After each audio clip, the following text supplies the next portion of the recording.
Let's explore whether transgender men can really become monks. This evening's lesson is drawn from a good-hearted question found on Reddit. Can I become a monk as a transgender person? This individual wrote. I'm female to male, and I'm certain that becoming a monk would be the best possible path for me in my practice. We're going to stop right here. There's a phrase here. I am certain. There is a certain peril in certitude. Remember, we can be rigid or we can be flexible, and only one path leads to peace. So better to say, at this moment, I feel strongly, which gives yourself an out. Trust me, life works better this way. Let's continue. I am planning on staying at a monastery in a year or two to learn more, but the question has really been bothering me since I keep getting mixed answers. So would it be possible for me to become a monk if I had undergone complete sex change? I would not require HRT or any medication, so that would not be an issue at all. As I said, a monastic life is best for me personally. So once again, I'd say, seems best for me at this time. Remember, we live in a universe that's always changing. Galaxies spin. Solar systems spin. Planets spin. Seasons come and go. Moon waxes and wanes. The sun rises and sets. Our lungs, our chest swells and sinks. Ever changing, one and all, there is nothing permanent to grasp. Make room for imprecision, for it abounds. Let's continue. I know there is a lot of controversy about the meaning of pandakas, and I saw a lot of people saying it meant trans people in general or male eunuchs. So once again, it didn't mean that. It meant male eunuchs. Now, it's very, very nice that people are trying to apply ancient instructions to contemporary circumstances. But once again, there's a lot of unnecessary rigidity.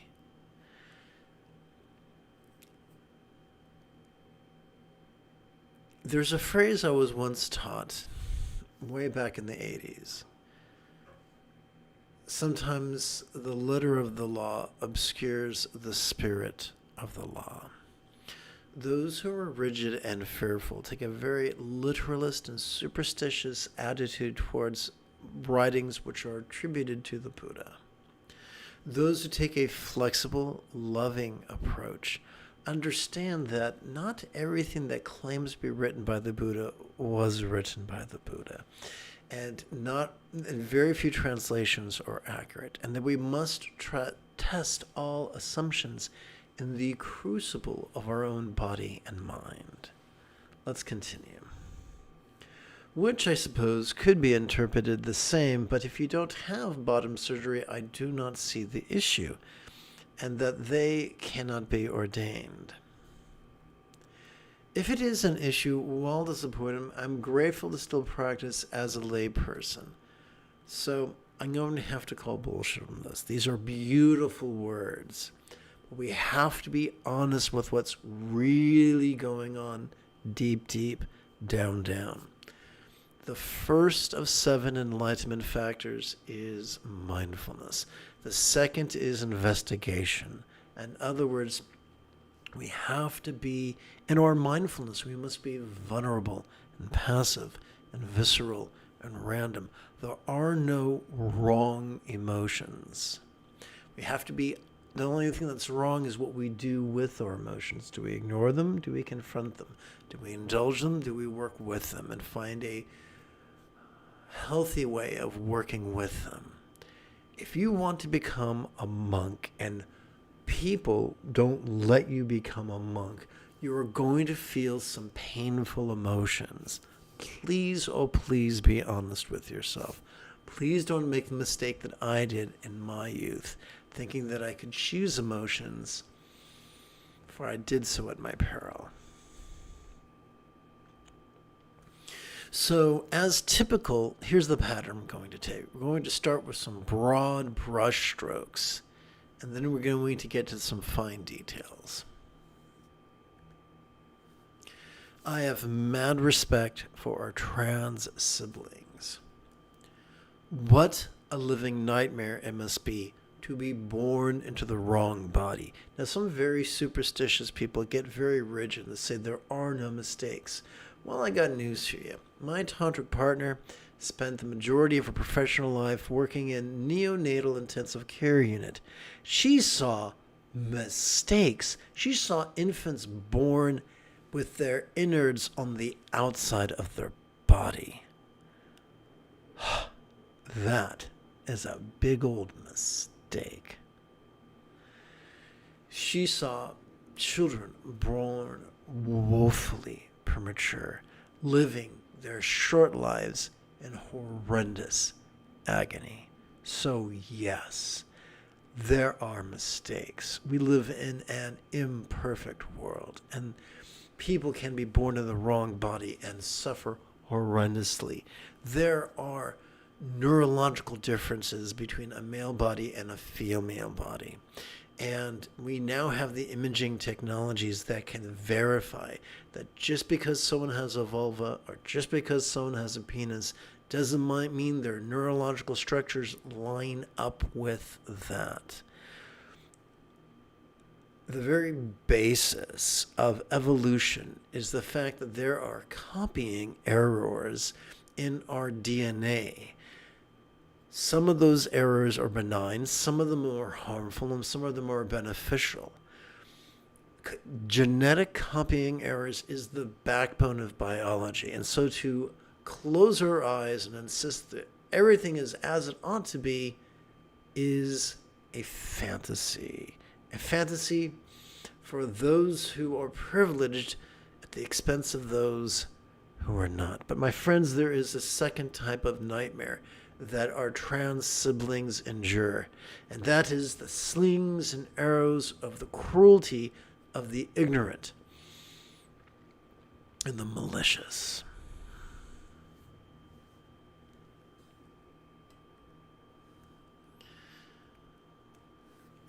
So let us be part of the solution and not part of the problem. Approximately 100 years, a century before the advent of the Buddha, it is said that Lao Tzu either collected or composed the 81 poems of the Tao Te Ching. In it we learn that there is yin and there is yang, and that it's better to choose yin than yang, despite the ravings of stupid white men everywhere. That same idea was communicated in ancient Buddhism with the idea that there was the Buddha and then there was his wicked cousin Devadatta. So what are the attributes of yang or patriarchy or Devadatta? Those are the attributes of being the tendencies to be rigid, fearful, controlling, elitist, cryptic, competitive, and cruel. Now, these people are really good at being venal and petty and conniving and scheming. These people are wired to move heaven and earth, to ascend to positions of power and prestige and influence and wealth. These people are forever seizing the levers of power. These people are forever straining and striving for titles and rank. Sturgeon's law reminds us that 90% of everything sucks, and not in the fun, tingly way. So it should not surprise us the majority of monastic abbots, that the majority of Dharma teachers fall into this trap. Sadly, the majority of laity also fall into this trap. Not everyone is as intelligent and as flexible and as wise as we would like them to be. There's a lot of folly. There's a lot of malice. There is no shortage of these things. So, if rigid, fearful, controlling, elitist, cryptic, competitive, cruel, and superstitious people don't want you to ordain, then guess what? These people are doing you a favor. You want to live with these people. You don't want to learn from these people. You don't want to emulate these people. Yucks! Better to search land and sea and find the minority who are described by yin and matriarchy and Gautama's attributes as being flexible and loving and laid back and egalitarian and lucid and cooperative and kind and rational. This is what you want. Real quick, I just had a brainstorm. I need to act on it real quick before it flies away, like sometimes they do. Please bear with me.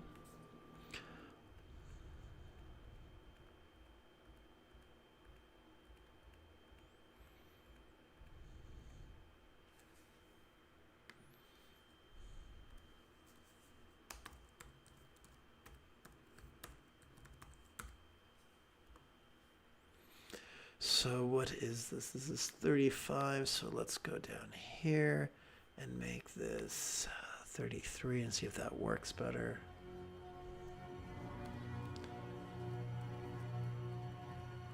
Whoops, not quite.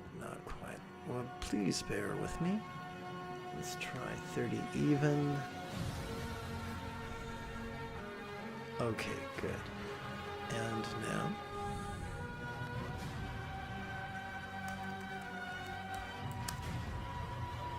The display has gone berserk. I will deal with it momentarily. Please bear with me.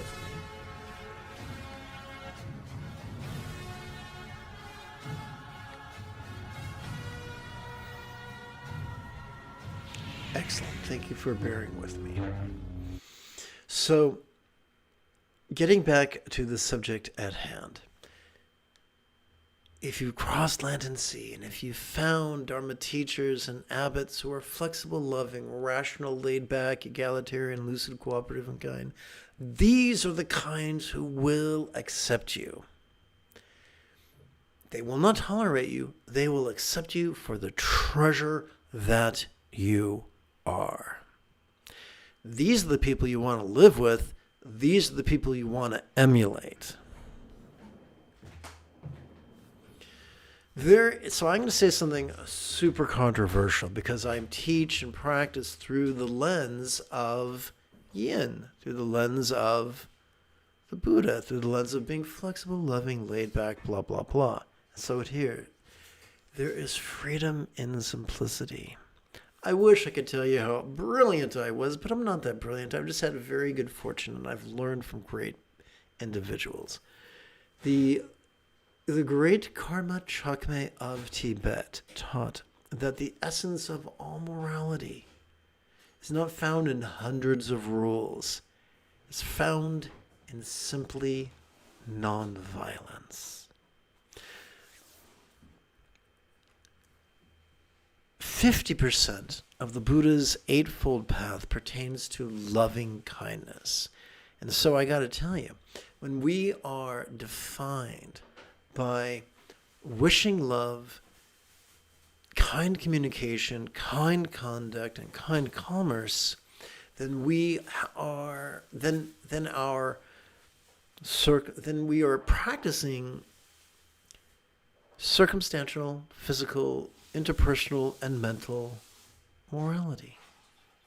We'll go more into that during the details section of this evening's practice. So I'd like to share with you, or perhaps accost you, with my view of monasticism. I'd like to accost you with my view of monasticism about your head and shoulders, compassionately. Number one, it's simple. Practice the Eightfold Path. Number two, live as if on retreat.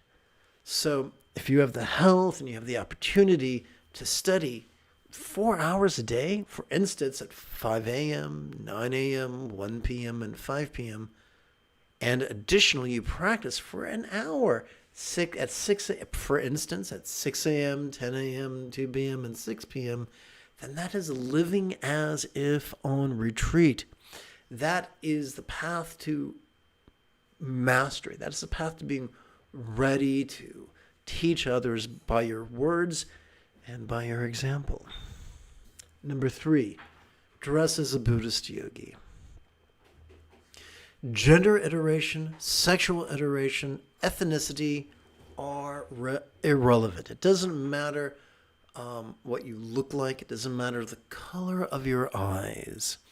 It doesn't matter whether your hair is short or long or straight or patchy or absent or curly or frizzy. It don't matter. It don't matter whether you're fat or athletic or so slender you have to work hard not to fall between the cracks of the floorboards. It don't matter. It don't matter if you're able-bodied or disabled. It doesn't matter if you're ugly or beautiful. It doesn't matter.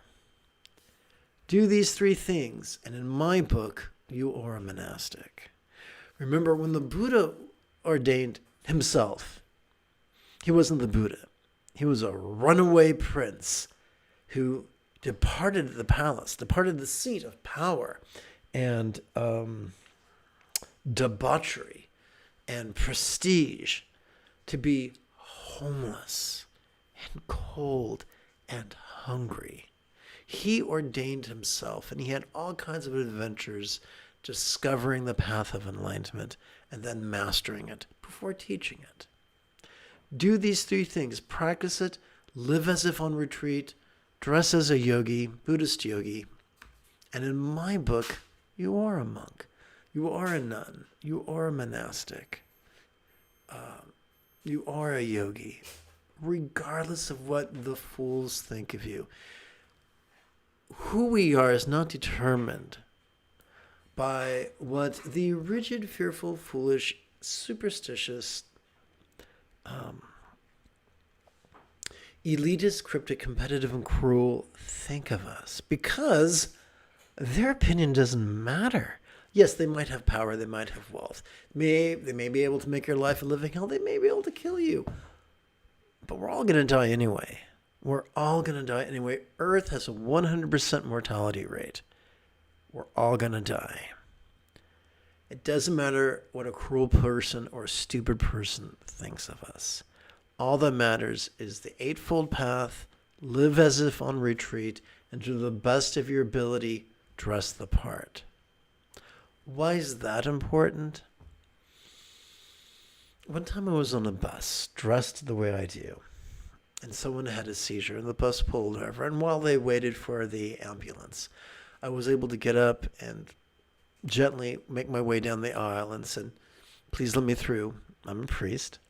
And I was able to lay hands on the person and do some energy work, and everyone there was totally groovy about that.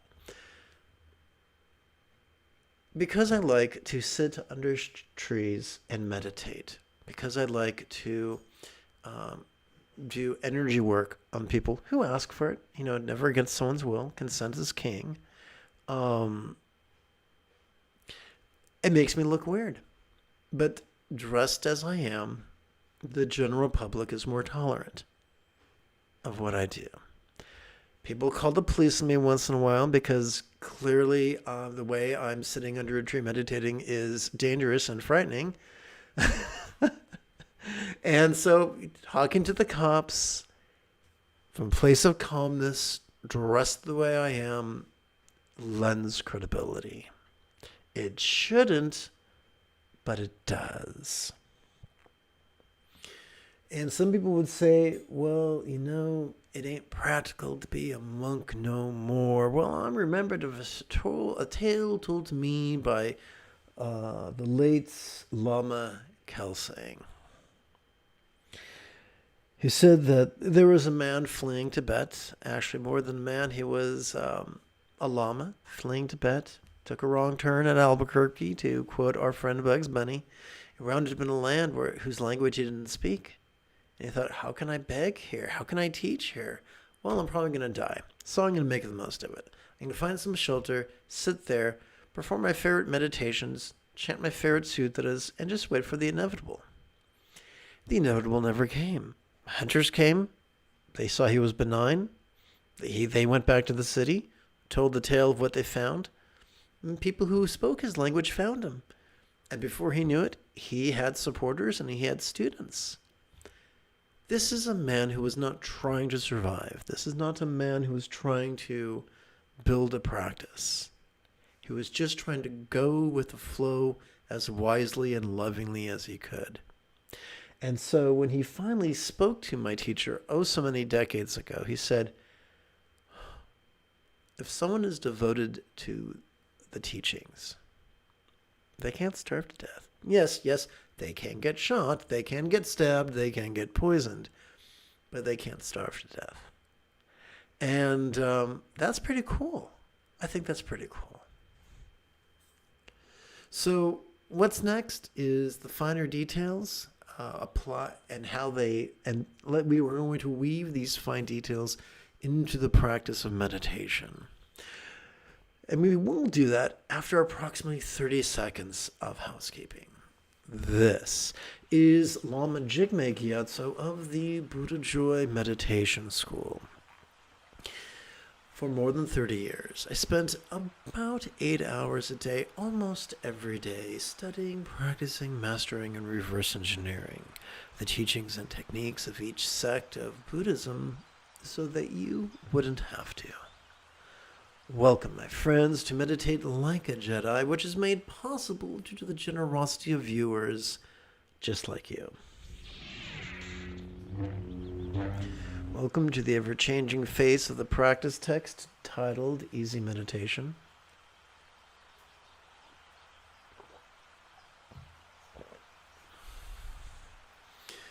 Dogs and cats living together, mass hysteria.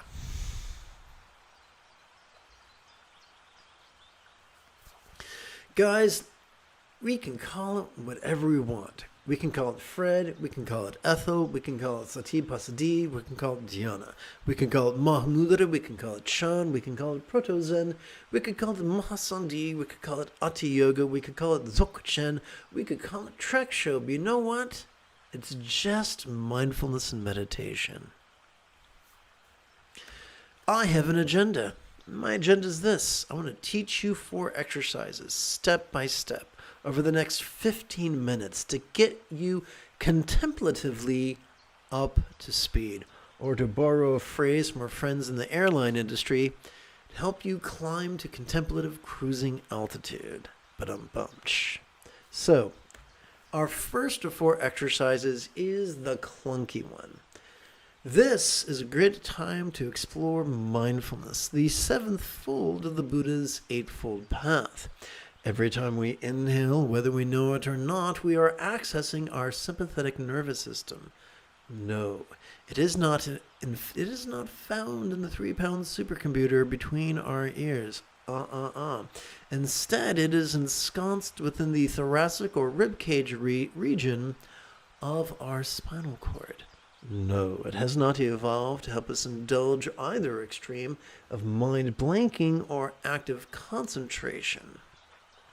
Instead, our sympathetic nervous system has evolved to help us perceive, and to do so vulnerably, passively, viscerally, and randomly. Now, if I was Captain Fancy Pants, I would tell you that vulnerability is the key that unlocks the vault of mindfulness. And let's face it, we're never quite as vulnerable as when we are buck naked. Perhaps that is why the 2 figures of this meditational archetype are depicted, as they say in Texas, as naked. So, if we're not supposed to actively concentrate, then what do we do with our breath? Simple. We treat our breath the way a piano student treats their metronome. When we notice our medulla oblongata causing our body to inhale, we could silently and mentally recite the 12 syllables, perceiving this very turbulent play of mind. And when we notice our body exhaling of its own accord, we could silently and mentally recite relaxing, into mind's non-graspable nature. No, Virginia. These are not affirmations. This is not wishful thinking. It's an accurate description of what's going on in the present moment. Now, this is the first of 4 exercises, and I think it could be quite fun if together as a team we practice this together right now. I'd like to perform this for 16 rounds, but what's a round? A round could be described as 1 inhalation followed by 1 exhalation. But the really interesting question is, how am I going to count 16 of those bad boys on the 4 fingers and 1 thumb of my left hand? Simple. I'm going to use something I like to call Bengali crease counting. During each inhalation, I'm going to advance my thumb and touch it to various sets of creases as well as fingertips. You're welcome to follow along with me, but I must warn you about something. Because of all my jibber-jabbering, I am breathing faster than you, so in the time it takes me to do 16 rounds, you might not be able to do 16 rounds. You might only be able to do 12 or 8. And you know what? That is not an indictment. So together, here we go, perceiving this very turbulent play of mind, relaxing into mind's non-graspable nature.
No, I have to admit something. I had a dreadful time in puberty. So, when someone who has been born into the wrong body goes through a second puberty in order to fix that, I think that's brave. I don't think it's brave that they are asserting their true gender. I think that's awesome. I think it's brave just enduring another puberty. Oh, those fucking hormones. Oh my God. Anyone who can face hormones without a whip in a chair is fucking brave. But that's just me. I'm a big pussy.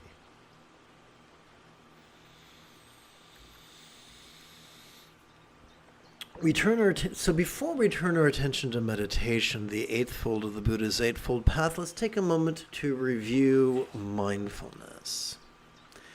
Every time we inhale, whether we know it or not, we are wired to notice all manner of things.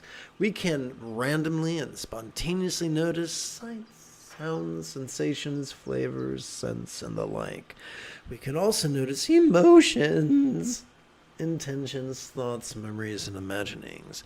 Some of those things we will notice will be external, some will be internal, some will be physical, some will be mental, some will be pleasurable, some will be painful, some will be rational, some will be irrational, some will be actual, some will be fictitious, some will be interesting, some will be boring, some will be glorious, and some will be grotesque. Now, what are we going to do with all that stuff? We're going to meditate, which is the eighth fold of the Buddha's eightfold path. But how does that work?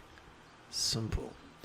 Every time we exhale, whether we know it or not, we are accessing our parasympathetic nervous system, ensconced within both the lower lumbar region of our spinal cord as well as the tippy top of the cervical region. This parasympathetic nervous system has evolved for both physical relaxation as well as mental release.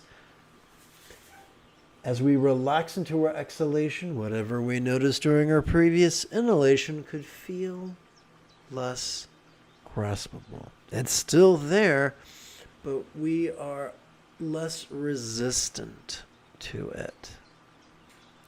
Now, since all complex life forms on this planet have evolved to think symbolically, let's sprinkle some figurative language upon this, shall we?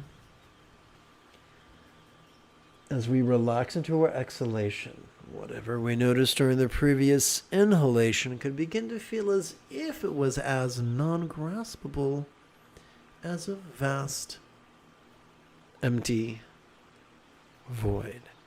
Now, any English teacher worth their salt will remind us that a synonym is only as useful as it is relatable. So, what is a real-world example of a non-graspable vast empty void? How about the illusion of the infinite azure sky on a bright and beautiful cloudless morn, which, although can be tantalizing to the eye, is intangible to the hand? During this, our second of 4 sets of contemplative exercises, during our inhalation, please silently and mentally recite sitting tall,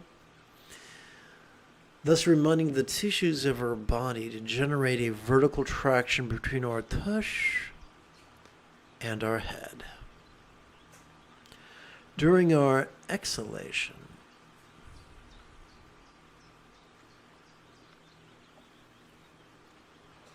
well, that's weird, isn't it?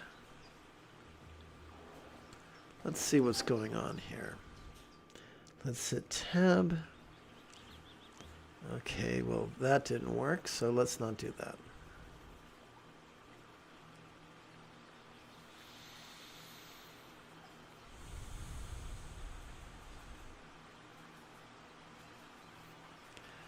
During our exhalation, let us silently and mentally recite the 3-syllable verb relaxing.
We turn our attention now to loving kindness, which constitutes 50% of the Buddha's Eightfold Path, and it includes wishing love, kind communication, kind conduct, and kind commerce.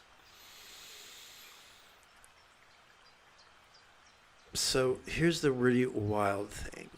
When we rely upon our medial prefrontal cortex to actively concentrate, and when we rely on our dorsolateral prefrontal cortex to actively contemplate, our blood collects at this bit of tissue at the bottom of our limbic system, described as the amygdala, which functions as the seat of both aggression and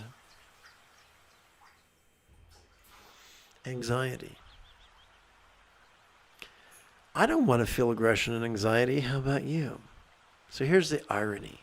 When we replace active concentration with passive mindfulness, when we replace active contemplation with passive meditation, this blood shifts to our anterior cingulate gyrus,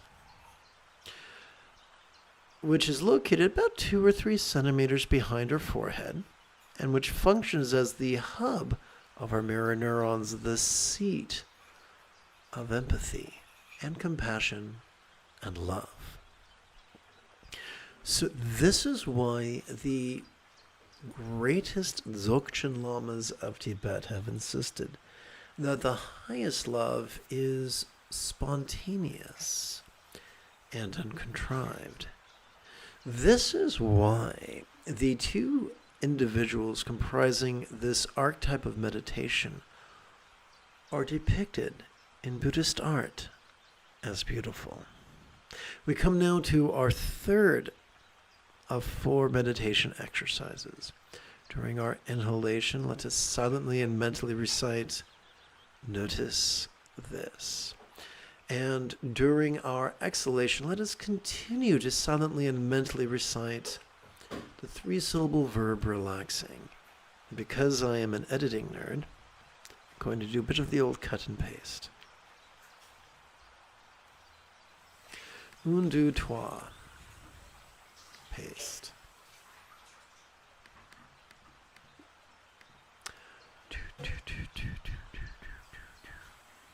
All right, sound effects are absolutely free. So, as we breathe in, please silently and mentally recite, "Notice this." Or better yet, think of it this way. As we inhale, let us kick back and watch the antics of mind. As silently and mentally we recite, "Notice this." As we exhale, let us relax into mind's non-graspable nature.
We turn now to the second fringe benefit. If loving kindness is the first fringe benefit of mindfulness and meditation, then effortless effort is the second fringe benefit.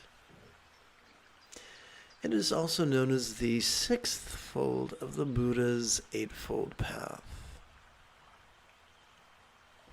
By the way, this is our close-up of the anterior cingulate gyrus.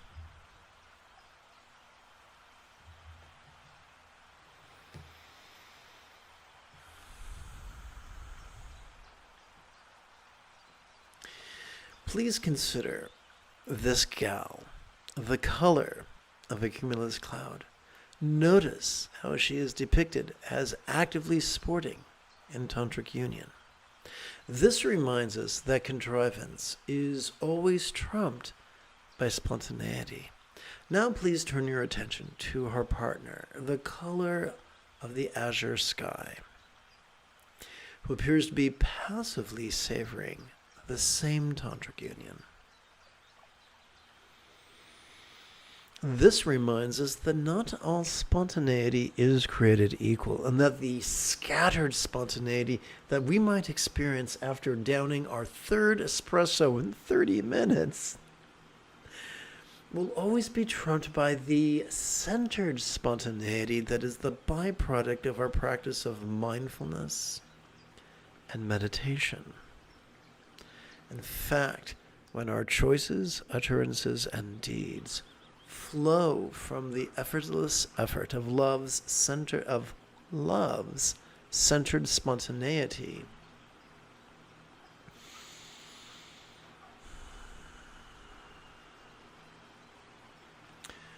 then our lives can become as blissful as a real or imagined paradise or pure land or vati. Now the other brains are facing to the left, so I think it's less confusing if this brain faces to the left. So I'm going to replace it with another image because I'm funny that way. Who can forget that song by gorgeous George Thorogood and the Delaware Destroyers? Everybody funny. No, you funny too.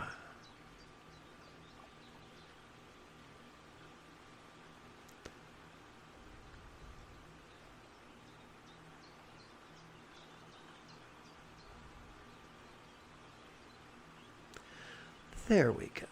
Now it's jumbo. It's too damn big. Got to make it small. There we go.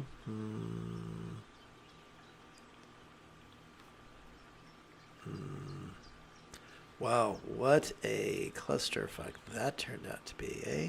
Let's try that again.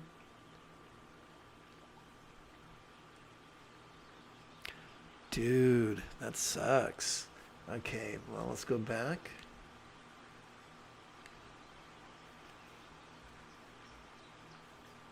And, bear with me. In the words of Captain Kirk, I have an idea.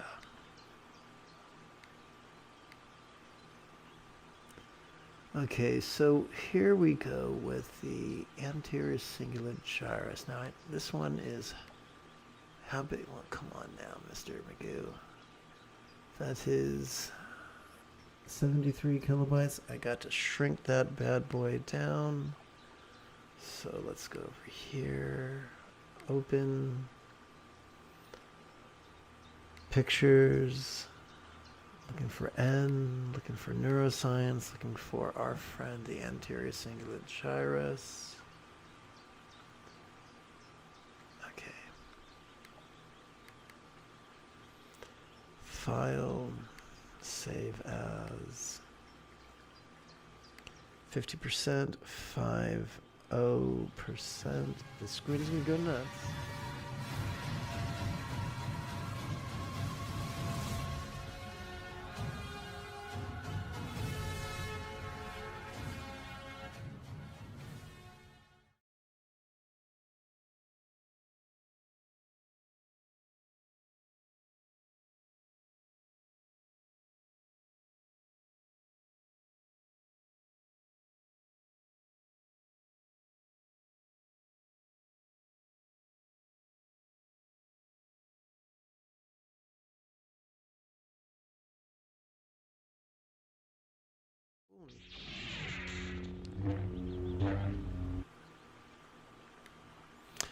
1, 2, 3. Oh, look at that. Oh, cowabunga. Okay. Ha ha! So, there you've got it. Effortless. Effort is the sixth fold of the Buddha's eightfold path, the fringe benefit of mindfulness and meditation, and the object of my obsessive editing. Now, we've come to the fourth of... We've come to the fourth of 4 meditation exercises. And during our inhalation, let us silently and mentally recite this. During our exhalation, let us silently and mentally recite ease.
Having climbed to contemplative cruising altitude together as a team, let us meditate as transformatively as Rey on Ahch-To under the guidance of Luke Skywalker.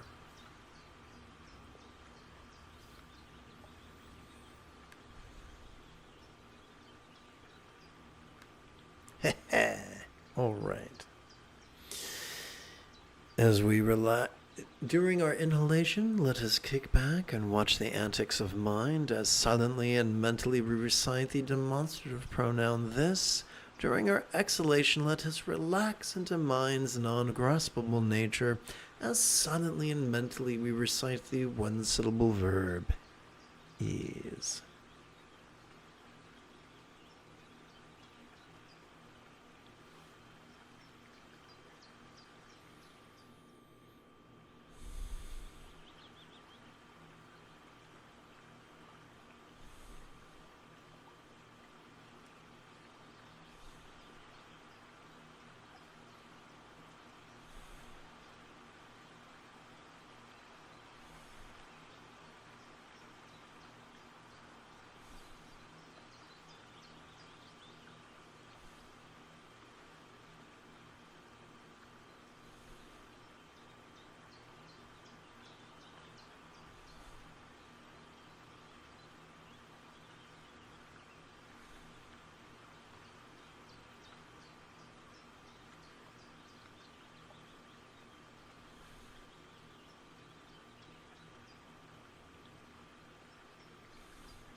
The third fringe benefit of our practice of mindfulness and meditation is this.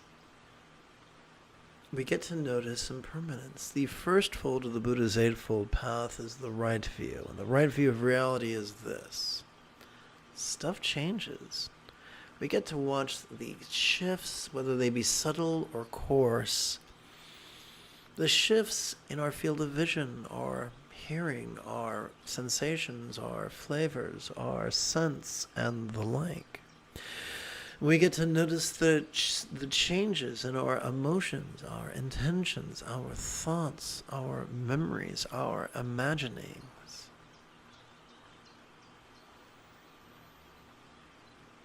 You see, with the changing of the seasons, we observe the impermanence of year. With the waxing and the waning of the moon, we see the impermanence of a month. With the rising and the setting of the sun, we see the impermanence of a day. With the swelling and the sinking of our chest, we feel the impermanence of a breath.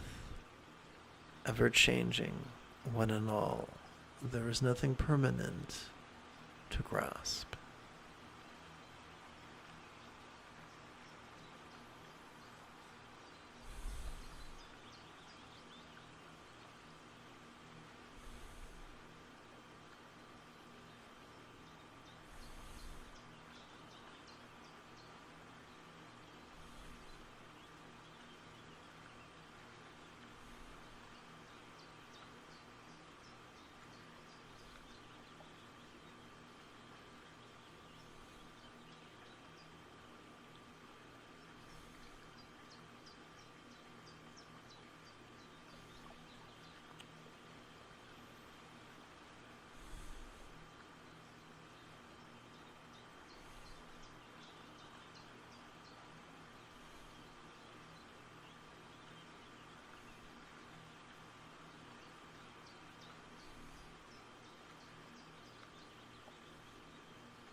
The second fold of the Buddha's Eightfold Path is right aspiration, which translates more authentically as wishing love. And it comes to us spontaneously. When our ass is sore, we don't want other people's asses to be sore. We watch the news and we see genocides in Congo or in Palestine. We don't want people suffering with that. No one in their right mind wants to watch people get killed. Our compassion is spontaneous.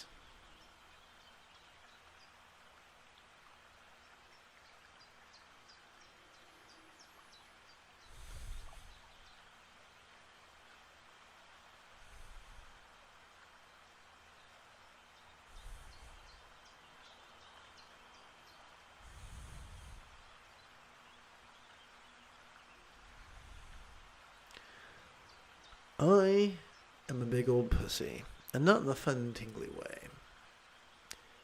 This disabled fellow doesn't take much to exhaust him. Imagine what would happen to me if I was brutalized by police and then jailed. And yet, my friends, all that is required for bad men to thrive is for good men to do nothing. Humanity must take its next evolutionary steps from coercion, competition, and cruelty to compassion and cooperation. A wiser individual than I insisted that every law is a threat of violence. When we master love and letting go, we are ruled by love, spontaneous and uncontrived. Ain't no use for rules. Just love and wisdom.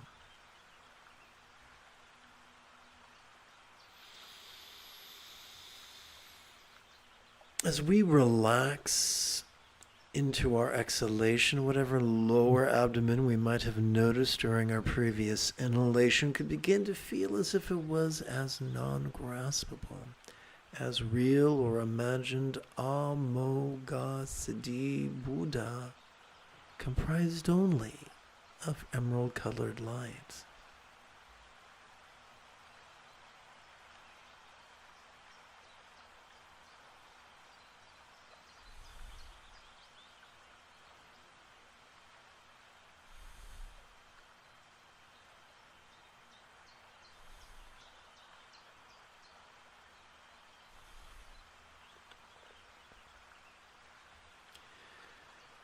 As we relax into our exhalation,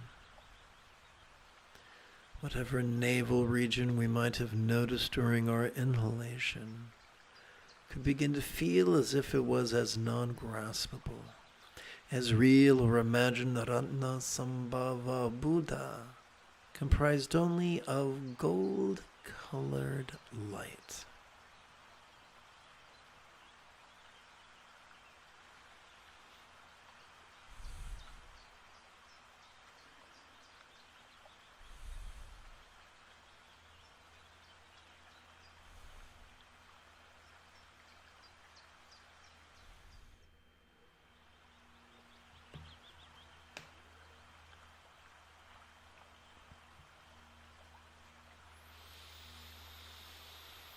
As we relax into our exhalation, whatever chest we might have noticed during our inhalation could begin to feel as if it was as non-graspable, as real or imagined Sho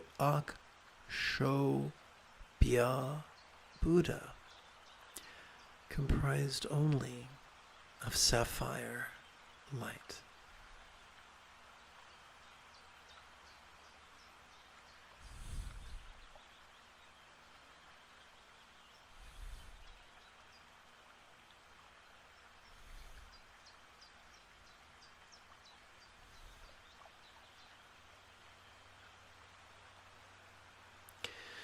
As we relax into our exhalation, whatever threat we might have noticed during our inhalation could begin to feel as if it was as non-graspable, as real or imagined Amitabha Buddha, comprised only of ruby-colored light.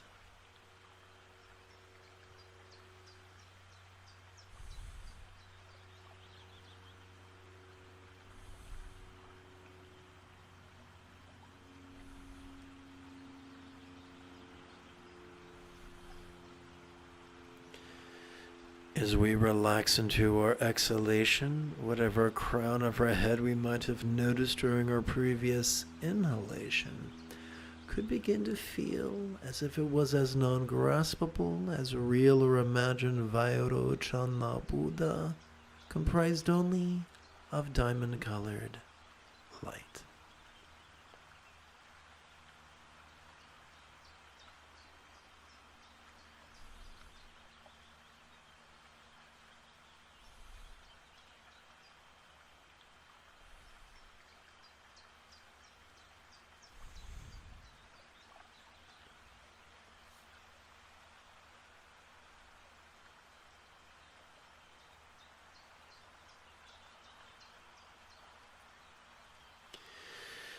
The third fold of the Buddha's eightfold path is, they call it right speech, but I prefer the phrase kind communication.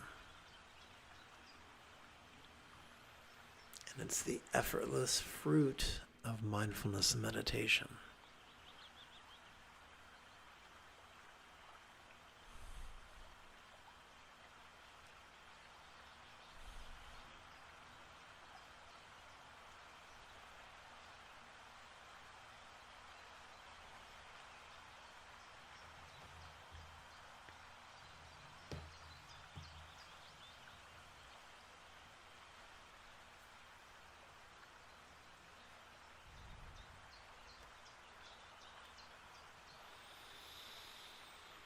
Let us bring the 5 seeds into the path of bliss and letting go.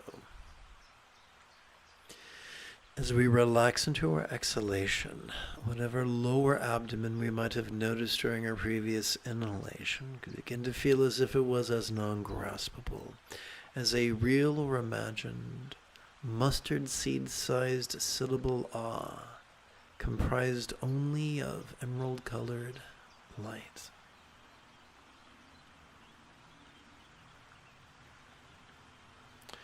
Oops, I think I was premature. Sorry, Susie. That's never happened before.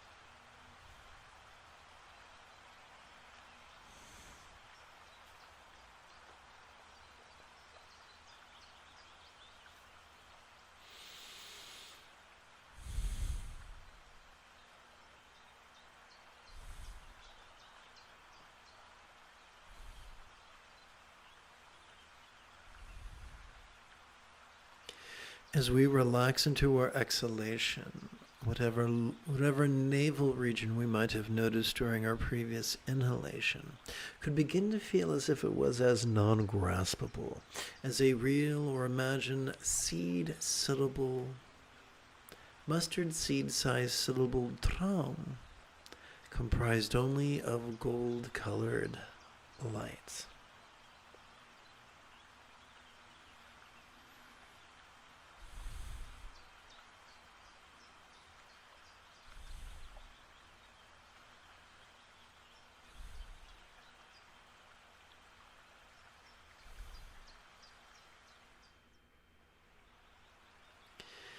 As we relax into our exhalation, whatever chest we might have noticed during our previous inhalation could begin to feel as if it was as non-graspable as a real or imagined mustard seed-sized syllable whom, comprised only of sapphire-colored light.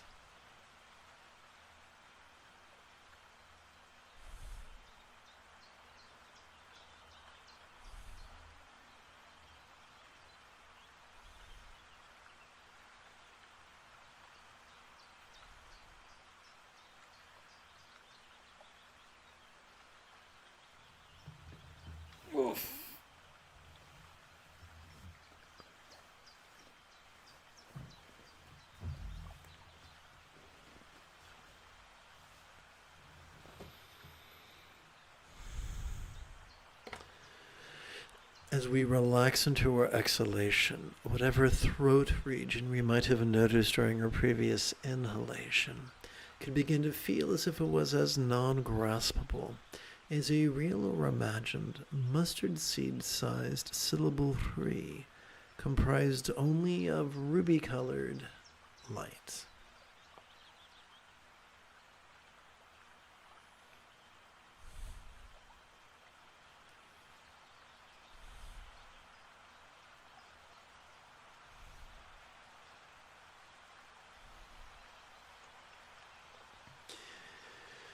As we relax into our exhalation, whatever crown over our head we might have noticed during our previous inhalation could begin to feel as if it was as non-graspable as a real or imagined mustard seed-sized syllable om, comprised only of diamond-colored light.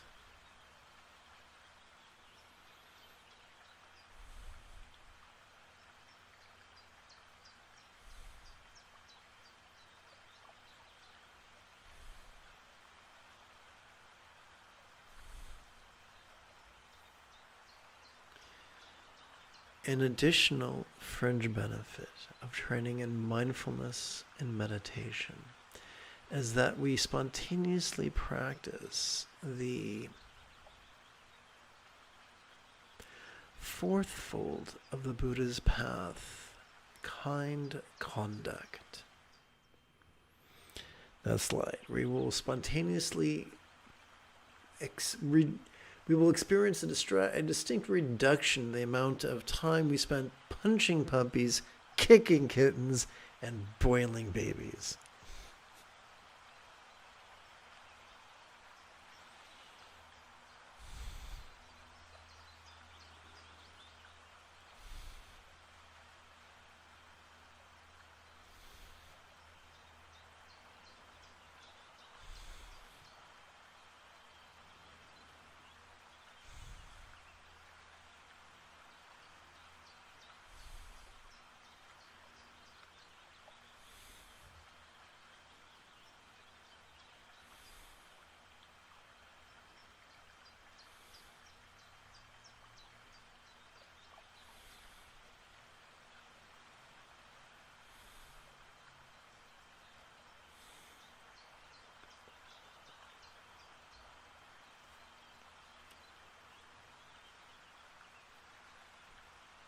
As we relax into our exhalation, whatever movement, whatever wind-like movement we might have experienced during our previous inhalation could begin to feel as if it was as non-graspable as the illusion of the infinite azure sky on a bright and beautiful cloudless morn, which, although could be tantalizing to the eye, is non-graspable to the hand.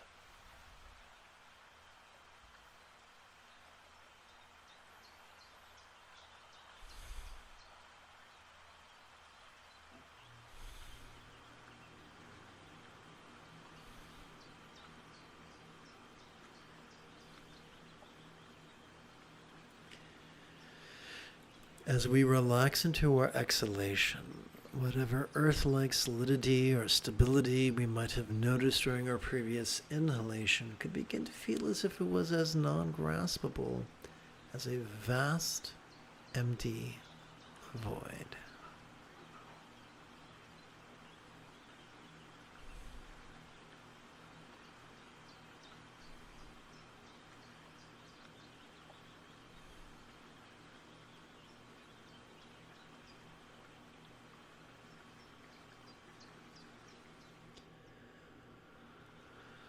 As we relax into our exhalation, whatever moisture we might have noticed during the previous, whatever water-like moisture we might have noticed during the previous inhalation could begin to feel as non-graspable as vast, empty space.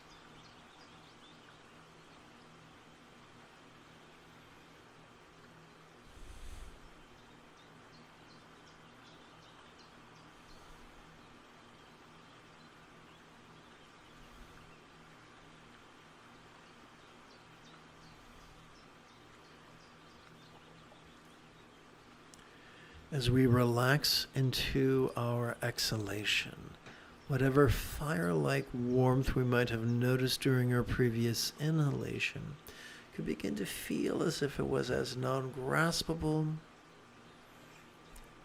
as a vast expanse.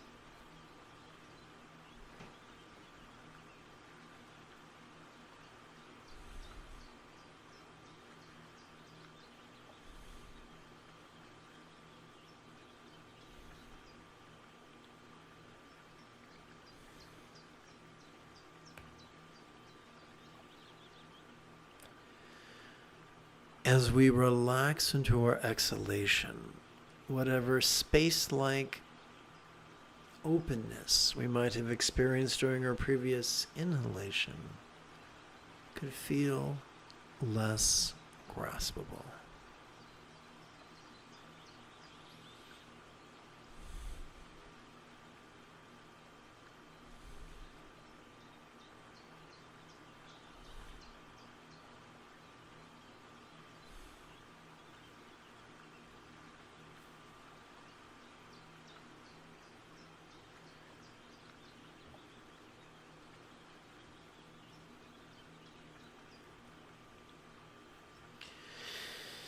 The fifth fold of the Buddha's Eightfold Path is the kind commerce, wherein we neither try to get people fired like a Karen or try to drive people out of business like a Chad.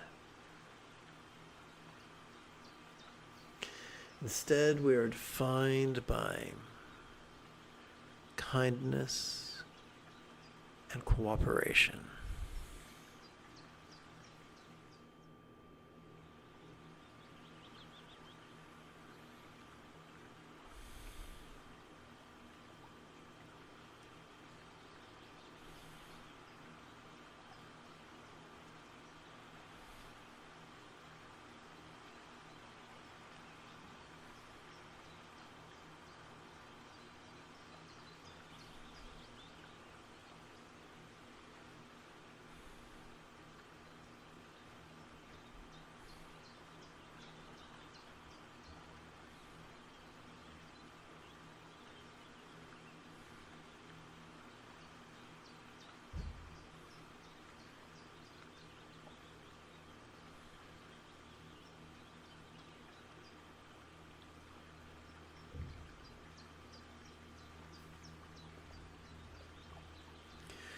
Welcome to this evening's live stream. The moment you have a specific question about Buddhist meditation, Buddhist philosophy, or their application, please type your question in great detail in the chat window, and for goodness sakes, press the send button, or I will never know your question.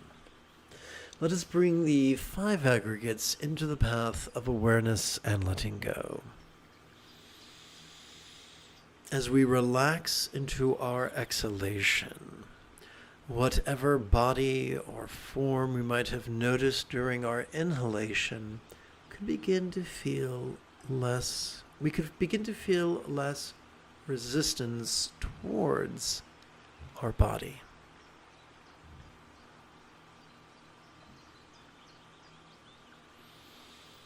As we breathe in, please silently and mentally recite form.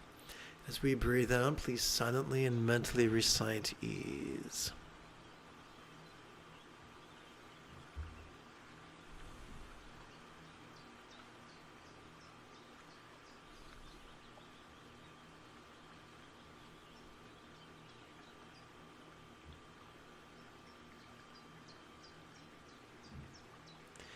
As we relax into our exhalation, we could feel ourselves begin to feel less resistant to whatever pleasures or pains we might have felt during our previous inhalation.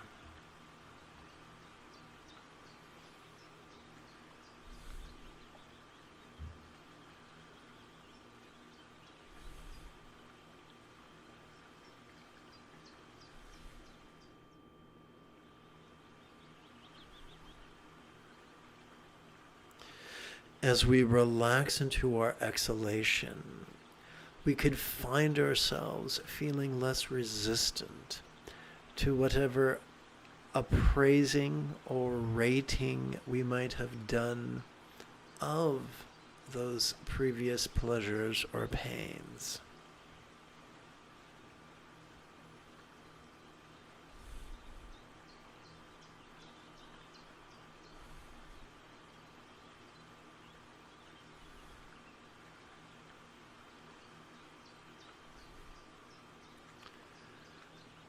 As we relax into our exhalation, we could begin to feel less resistance towards whatever drives or impulses may have been inspired by our appraisal of past pleasures or pains.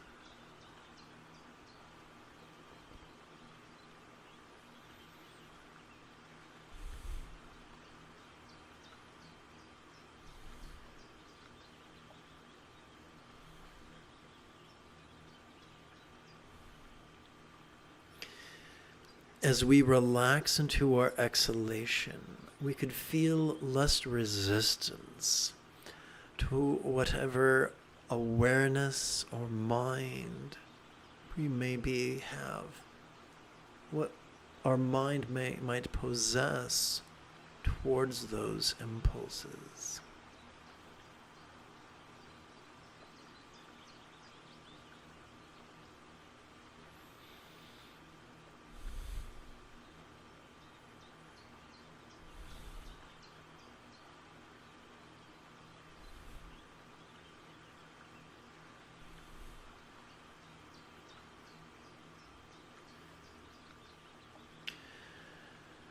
As we breathe in, let us kick back and watch the antics of minds, perceptions, emotions, intentions, cognitions, recollections, and imaginings. As we exhale, let us physically relax into mind's non-graspable nature, as silently and mentally we recite the one-syllable verb, ease.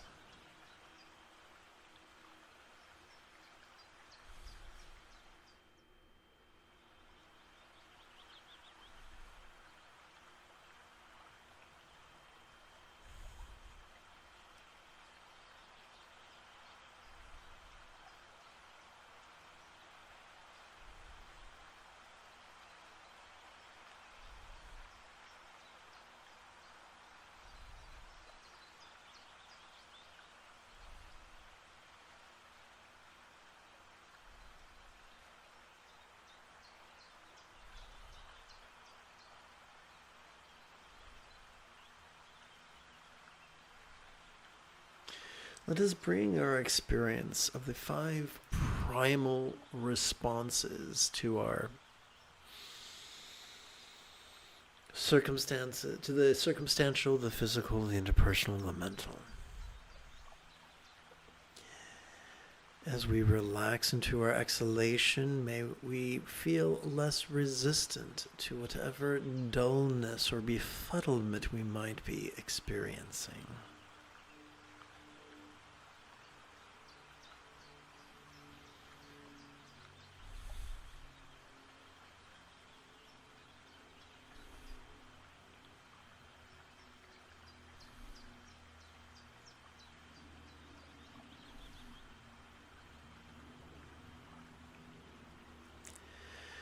As we relax into our exhalation, may we experience less resistance towards our experience of jealousy or competitiveness or the tendency to vie.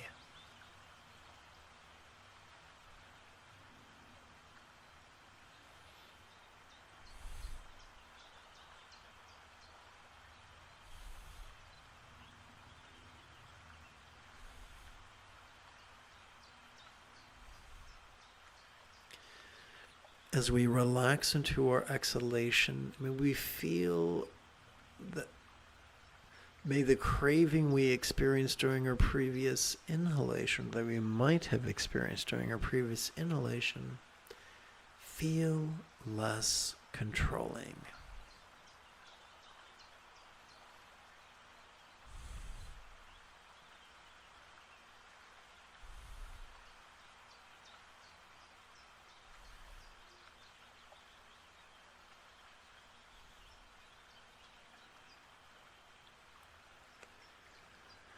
As we relax into our exhalation, may whatever pride or clinging we might have noticed during our previous inhalation feel less controlling.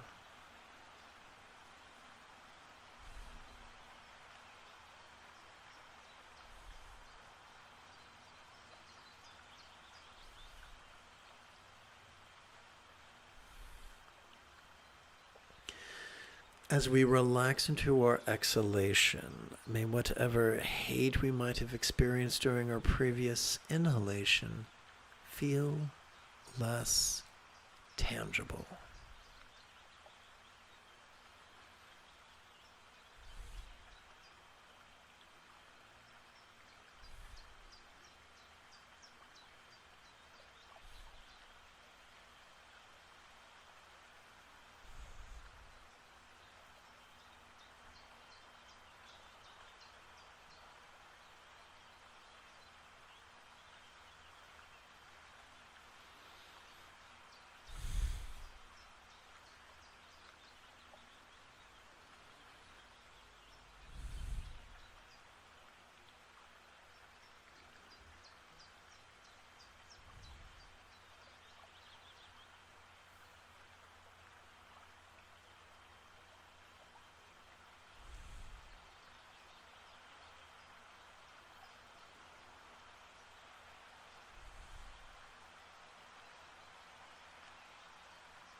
As we relax into our exhalation, whatever dreamlike imaginings we might have noticed during our previous inhalation could feel less graspable. And second thought, let's go over here.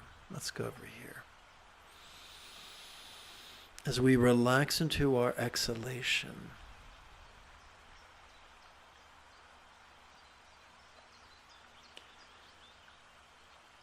whatever beauty or ugliness we might have dualistically perceived during our previous inhalation could melt into the simplicity of sight or just seeing.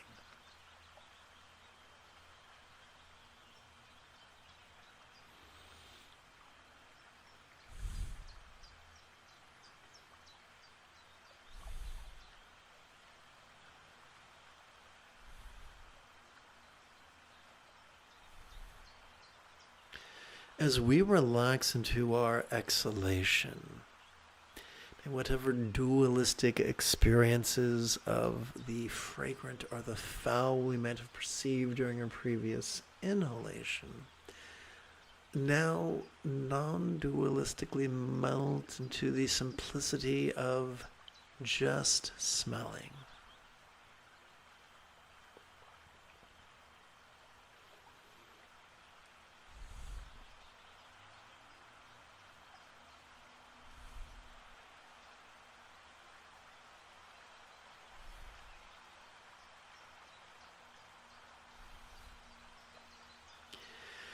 As we relax into our exhalation, may whatever dualistic experiences of harmony or discord we might have experienced during our previous inhalation now melt into the simplicity of just hearing, of simply sound.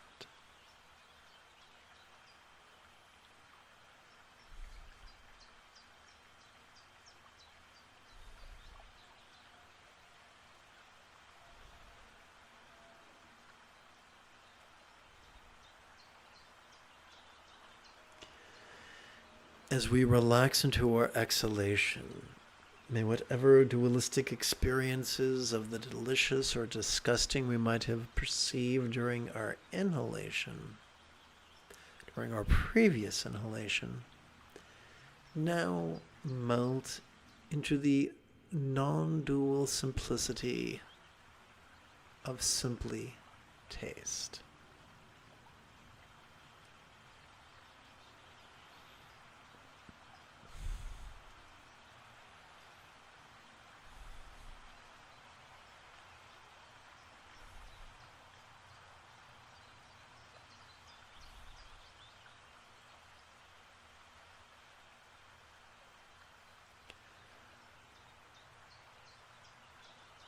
As we relax into our exhalation, may whatever dualistic experience of pleasure or pain we might have perceived during our previous inhalation now melt into the simplicity of mere sensation.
Come, let us seal this evening's practice by percussively reciting the Heart of Wisdom Sutra as we perform a gentle golf clap before our upper chest, thus keeping us from slipping into an unsustainable lethargy.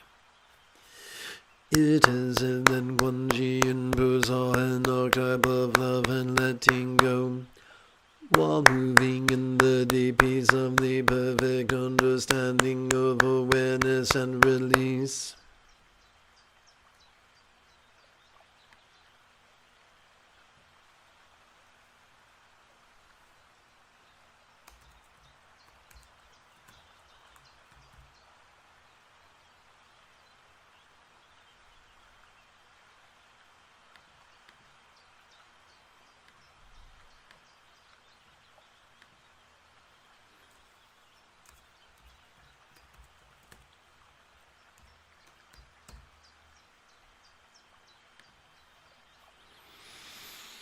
It is an ancient raising an archetype of love and letting go, while moving in the deep peace of the perfect understanding of awareness and release.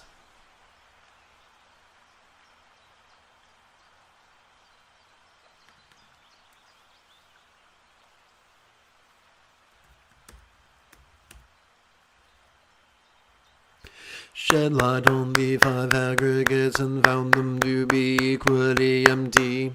After this realization, he made peace with all pain.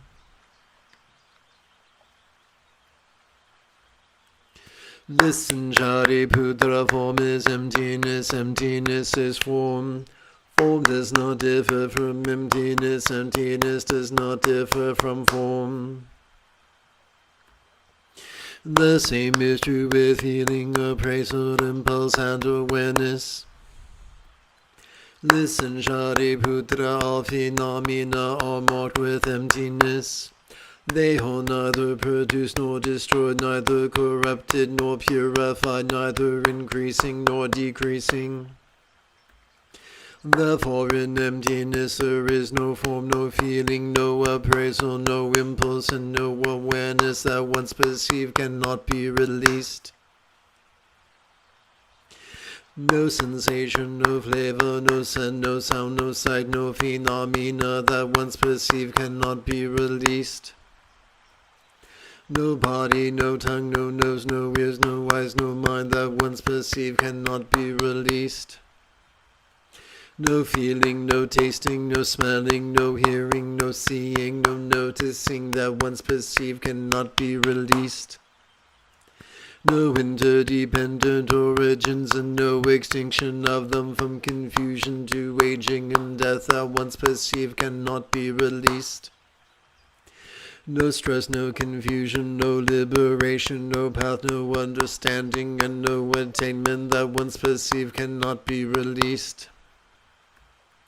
Because there is no attainment that once perceived cannot be released, the Bodhisattva archetypes of awareness and letting go supported by the perfection of understanding find no obstacles for the minds that once perceived cannot be released.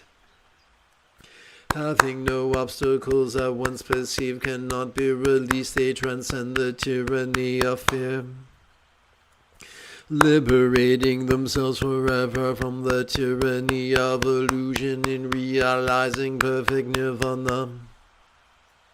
All Buddhas of the past, present, and future, thanks to this perfect understanding of noticing and releasing, arrive at full right and universal enlightenment.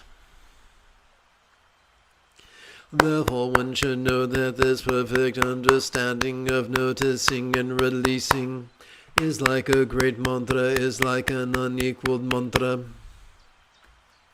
the destroyer of the tyranny of all suffering, the incorruptible truth. A mantra of Prajna Paramita's perfect wisdom of awareness and release could therefore be proclaimed. This is the mantra Gate Gate Para Samgate Buddhi Swaha. gone completely and perfectly gone to enlightenment. May it be so.